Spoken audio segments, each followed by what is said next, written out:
Elle venait pour un dîner tranquille après une garde de 36 heures à l'hôpital.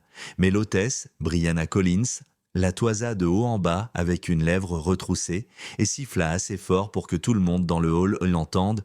On ne sert pas les gens qui prétendent pouvoir se payer cet endroit. Quand la femme noire, la docteure Naïma Cole, montra calmement sa confirmation de réservation, l'hôtesse lui frappa le téléphone des mains et grogna « C'est fini pour vous.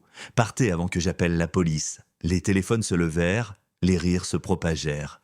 Mais personne dans cette pièce ne savait que les mains stables de cette femme avaient autrefois ramené à la vie le fils d'un milliardaire et que dans quelques secondes, ce même milliardaire passerait ses portes vitrées et mettrait fin à toutes les carrières qui avaient osé l'humilier. Le restaurant Sterling Crown était l'endroit où le pouvoir dînait, où les riches exhibaient leur prestige comme des bijoux et où le personnel traitait chaque nouveau venu comme une menace jusqu'à preuve du contraire. Ce soir, la docteure Naïma Cole voulait juste un moment tranquille pour respirer. Une garde de 36 heures en chirurgie l'avait vidée de tout, sauf de sa dignité. Elle s'avança vers le pupitre tenant sa réservation confirmée. Le sol en marbre poli brillait sous ses chaussures, un doux jazz flottait dans l'air. Tout dans cet endroit murmurait respect. Mais le respect n'est pas ce qu'elle reçut. Brianna Collins, l'hôtesse, lui barra le passage d'une main levée, les yeux plissés comme si elle sentait quelque chose de pourri. « Réservation ?» demanda Brianna, d'une voix capable de couper du verre. « Oui » répondit calmement Naïma. « Cole, table privée. » Brianna éclata d'un rire moqueur en la scrutant de la tête aux pieds. Ce n'est pas le genre de restaurant où les gens se pointent en prétendant avoir leur place. Naïma resta posée. « Je suis à ma place. Vérifiez le système. » Brianna se pencha en avant, les lèvres retroussées. « Je n'ai rien à vérifier, dit-elle très fort pour attirer tous les regards. Votre genre ne peut même pas se payer de l'eau ici. » Un couple nearby eut un hoquet de surprise.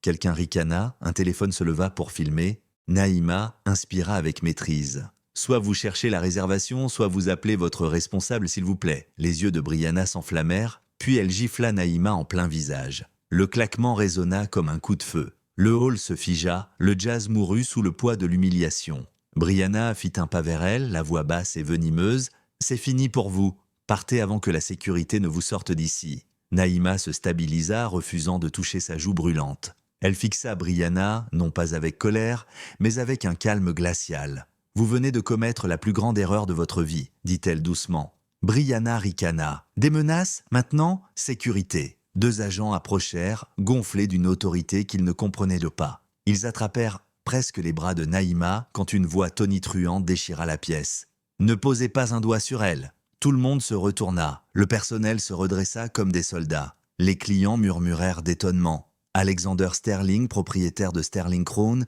et l'un des milliardaires les plus influents de la ville, avançait vers eux avec une dévastation pure dans le regard. Brianna pâlit soudain. « Monsieur Sterling, cette femme, c'est la seule raison pour laquelle mon fils est en vie, » coupa-t-il. Des halètements parcoururent l'assemblée. Alexander se plaça à côté de Naïma avec respect, posant une main de soutien près de son épaule sans la toucher. « Cette femme, annonça-t-il, est la docteure Naïma Cole, la chirurgienne qui a accompli l'impossible et ramené mon enfant du bord de la mort. » Le silence ne suffisait plus. La pièce devint un vide total.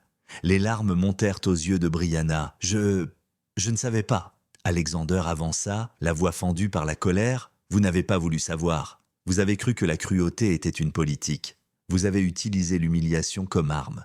Et vous avez osé lever la main sur une héroïne. » Il balaya la salle du regard. « Que tous ceux qui filment continuent. Les gens doivent dû voir ce qui arrive quand l'arrogance tente de détruire l'excellence. » Les gardes baissèrent la tête. « Sécurité, emmenez-la dehors, » déclara Alexander.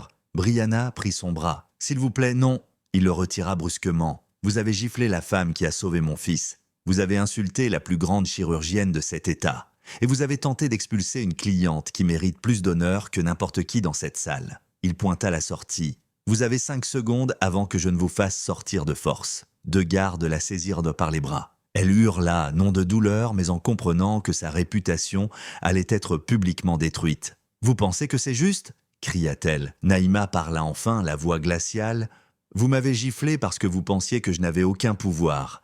Maintenant, vous allez tout perdre parce que j'en ai plus que vous ne pouvez l'imaginer. » Le visage de Brianna se tordit d'horreur alors qu'elle était traînée vers les portes principales, les caméras capturant chaque larme, chaque éclat de sa dignité qui s'effondrait.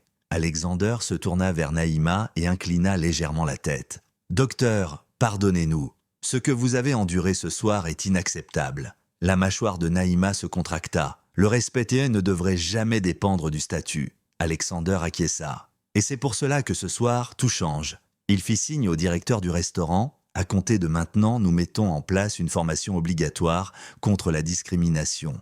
Tous les postes sont en révision. Et quiconque pense comme Brianna la rejoindra dehors. » Le personnel se raidit, une nouvelle peur naissant dans leurs yeux. Alexander tendit une main, le geste que Brianna avait refusé d'offrir. Naïma la regarda un instant, puis la serra, non parce qu'elle avait besoin de validation, mais parce que le pouvoir n'a pas besoin de crier pour être visible. Alexander annonça à la foule « Mesdames et messieurs, le dîner de ce soir est offert par la maison en l'honneur de la docteure Naïma Cole. » Des applaudissements éclatèrent, pas les polis, mais des applaudissements emplis de culpabilité, de soulagement, d'admiration et de justice. Naïma entra, la tête haute, tandis que tous les regards la suivaient, non plus avec jugement, mais avec admiration. Choqué par cette fin, aimez, partagez et commentez votre réaction.